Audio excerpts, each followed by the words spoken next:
આજે એક વિડીયો આવ્યો હતો સુરતથી, અને એની અંદર એ ભાઈ કહી રહ્યા હતા કે અમારી સાથે ફ્રોડ થયું છે ને ઇન્વેસ્ટ કર્યા છે કંઈક 11 લાખ રૂપિયા, અને બધું પેલી જે પાર્ટી હતી ઇન્વેસ્ટર જે હતો એ ભાગી ગયો છે ને આ તે. અને ઇન્ફ્લુએન્સરનું નામ લે છે કે ઇન્ફ્લુએન્સર હતા, એની અંદર નીતિન જાની કરીને છે, જાનકી બોડીવાલા જે એક્ટર છે, તો એ બધાનું પણ નામ એ લઈ રહ્યો હતો અને એમના ભરોસે ઇન્વેસ્ટ કર્યું. તો આ બધા પહેલી વસ્તુ કે તમે ક્યારે સુધરશો? શોર્ટકટના ચક્કરમાં, વધારે રિટર્નના ચક્કરમાં ક્યાં સુધી તમે ઉલ્લુ બનશો? તો આ બધું ધંધા તમારા બંધ કરો. અને જ્યારે પણ એવું લાગે કે આ વધારે રિટર્નની કોઈ બી ફેક પ્રોમિસીસ કરી રહ્યો છે, એ તમારી ઇન્સ્ટાગ્રામની જે રીલ્સ હોય એમાં બી આવશે તમને ઇન્ફ્લુઅન્સ કરવા માટે. એ તમને વોટ્સઅપ પર બી મેસેજ આવશે કે તમને આટલા રિટર્ન આપીશું. તમારે એ બધા ચક્કરમાં ના પડશો. કોઈ રિટર્ન આપતું નથી એટલું બધું. જ્યારે બેંક જ વર્ષે 7% આપતી હોય અને પેલા લોકો તમને પ્રોમિસ કરતા હોય કે મહિને અમે 50% રિટર્ન ને 20% રિટર્ન ને 10%, તો કઈથી પોસિબલ હોય? પણ મૂર્ખા છો તમે, મૂર્ખા. તમે બી જોબ કે બિઝનેસ કરતા હશો, તમારે પર યર જે થતું હોય પ્રોફિટ, બરાબર, તો શું એમાં તમે પ્રોફિટ કેટલો થાય છે? 500%, 1000% પ્રોફિટ થાય છે? ના, કોઈનો ના થાય એમાં. તો થોડું પ્રેક્ટિકલ વિચારો, થોડું પ્રેક્ટિકલ દિમાગ ચલાવો. અને આવા બધા, મને શું બોલવાનું વડે આડું અવળું બોલાઈ જશે, આ બધા ધંધા તમારા બંધ કરી દો વહેલી તકે. ઘણીવાર ટ્રેડિંગ કરવા નીકળી પડશે અને ઘણીવાર આવી ઇન્વેસ્ટમેન્ટના ચક્કરમાં પડશે.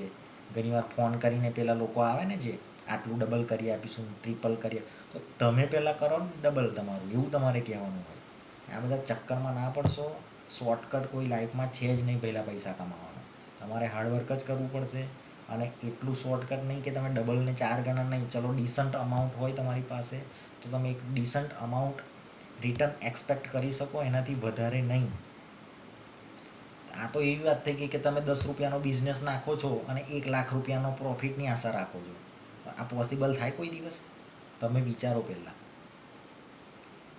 તમે એક વસ્તુ વિચારો કે તમે 1 લાખ રૂપિયાનો માલ લઈને બેઠા છો કોઈ બી દુકાનમાં, બરાબર, તો તમને શું ડાયરેક્ટ તમને એવું લાગે છે કે 5 લાખ પ્રોફિટ થશે? એવું લાગે છે? કઈ એવી દુકાન છે? બતાવો મને. તો આ બધા ધંધા તમારા બંધ કરી દો વહેલી તકે. મરી જશો આ બધું ઇન્વેસ્ટરોના ચક્કરમાં ને ટ્રેડિંગના ચક્કરમાં. ને આ બધું જાત આ નવા જે કહેવાય ને, નવા જમાનાના આ બધા ફ્રોડ છે. અત્યારના જમાનામાં કોઈ ઘેર ચોરી કરવા નહીં આવતું, આ રીતે ચોરીઓ કરે છે. તો આ તમારા ધંધા બંધ કરો. જેને તેને ઓટીપી આપવાનું બી બંધ કરો. તમારું જે ડોક્યુમેન્ટ બી શેર કરવાના બંધ કરો. અને આ બધા ચક્કરમાં ના પડશો. આ શેર લઈ લો ને આટલો ભાગ છે, તેટલો ભાગ છે. તું લે પહેલાં શેર. તારું તો તું તો નોકરી કરે છે ને પાછો બીજાને સલાહો આપે છે. તો આ બધા ધંધા તમારા બંધ કરી દો વહેલી તકે. મેં ઘણી જગ્યાએ જોયું છે, ચાની ટપરી પર બી વાતો ચાલતી હોય કે આ શેર લેવાય ને. તું ચા પીને, 10 રૂપિયાની ચા પીને ઘેર જા. એના ખિસ્સામાં 10 જ રૂપિયા હોય ચાના, અને વાત કરે શેરની. આ શેર લેવાય, આટલો ભાગ્યો, 30% ભાગ્યો. તું ભાગ અહીંથી. આ બધા ધંધા તમારા બંધ કરી દો, બરાબર છે? વધારે વિડીયો નથી ખેંચવો, નહીં તો બધું બોલાઈ જશે જે ના બોલાય સોશિયલ મીડિયા ઉપર. ઓકે, તો આપણે મળીશું નેક્સ્ટ વિડીયોની અંદર. અને આ બધા જે ફ્રોડ થાય છે ને, તમે બીજા ઉપર બ્લેમ કરો છો કે સરકાર મદદ કરે ને ઇન્ફ્લુએન્સરમાં એમની લીધે મારે લોસ થયો. તો તારું દિમાગ ક્યાં ગયું? તું ઘાસ ચરવા? બરાબર છે? તો થોડું વિચારો, થોડું દિમાગ ચલાવો. આમ તેમ ના ફરશો બધું. જેનું તેનું ના સાંભળો, પોતાનું દિમાગ ચલાવો.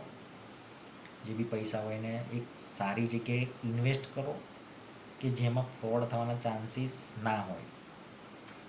બરાબર? મળીશું આપણે નેક્સ્ટ વિડીયોમાં.